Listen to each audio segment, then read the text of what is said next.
All right, so we've been working on the key of G. Hopefully you're pretty good at some of that stuff. Remember how we did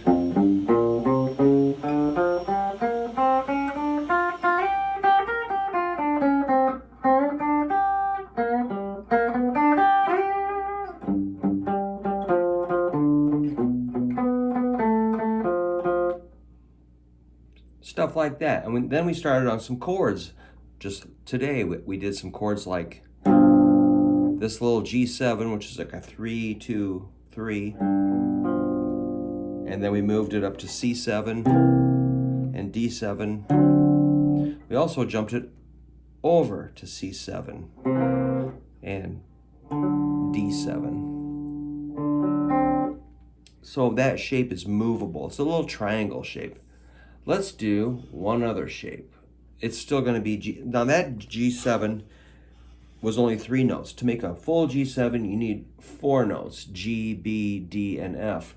But like I was saying, you can drop one out and it actually sounds cool to reduce it.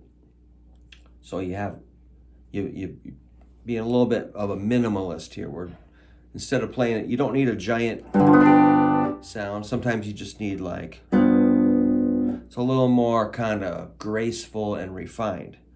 So you don't need a giant, all-encompassing sound sometimes, and which we can do. We can, if you need that, we can do that. But let's keep it kind of small, which is easy. This is one we did. Now I'm going to do it like this, which is a 3, 3, 4. 3 is on the 6th string, G, with index. Middle finger will be on 4th string. So I'm going to skip the 5th string. That's that F again. And then I'll bring in ring finger.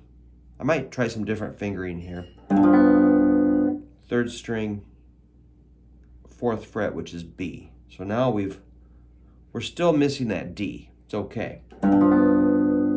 And the A string is going to get knocked out by my, let's see. Looks like I'm doing different fingering here. I might also do it like middle ring pinky. But this A string will get knocked out by the underside of whatever finger's on the 6th string. So you can try different fingering, if you want to try index, middle ring pinky. I kind of like that, but I've been playing a long time, so my 4 fingers are kind of working. They're fairly well trained. If you're feeling a little awkward, you just do any way you want. You could also bar maybe. I don't like that. So this is a G, F, and a B. And the A string is muted. So it's 3, 3, 4 if we're doing tablature.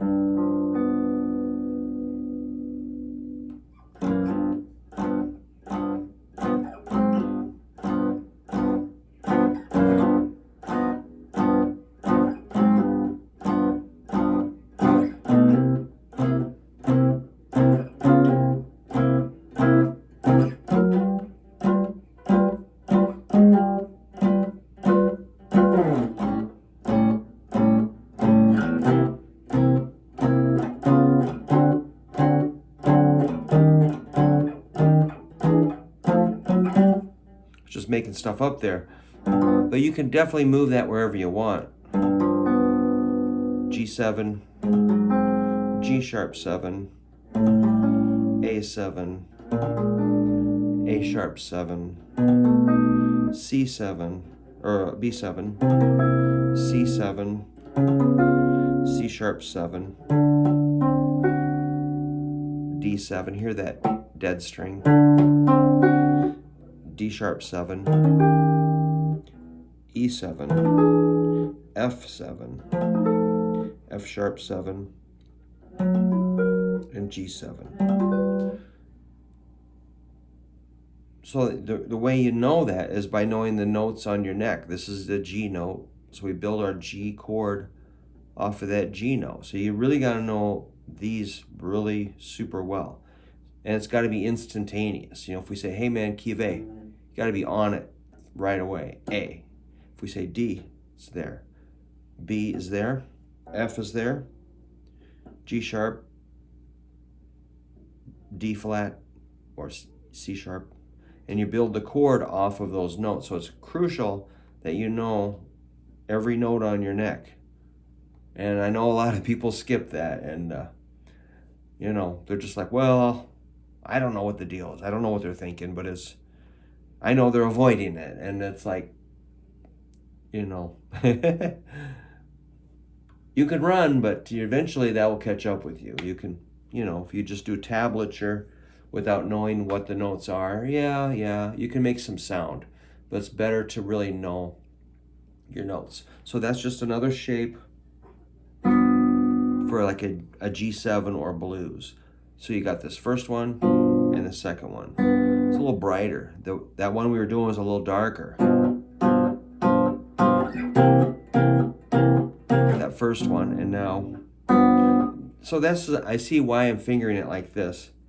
Here's the first one, adding pinky gets you the second one. So there's that good, you know, finger placement. See how straight my wrist is over here? If you use index and middle, you're kind of kinked a little bit. That's probably why I'm promoting middle and ring.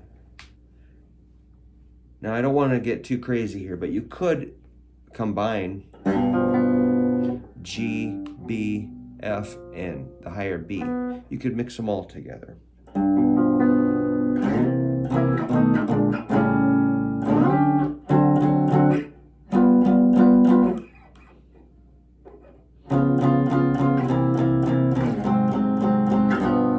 There's 2 B notes in it, so it's a little heavy on the B sound.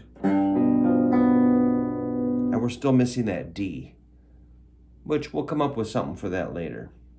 So I just recommend you take your time, get used to these 2 shapes. And if you want to combine them, totally cool. So notice how we're not having to do the bar chord right now. That's coming up later, I'm sure. So yeah, get those basic shapes under control and have fun with them. Just, you know, you can sound them out.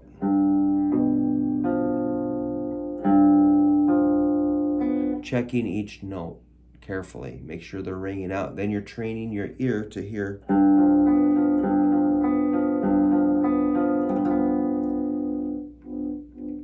Cool stuff. This is my 63 SG Junior. I've always played SG Juniors since I was a junior in high school. Or maybe before. Probably before. All right. Keep hammering on those chords. It'll pay off. See you soon.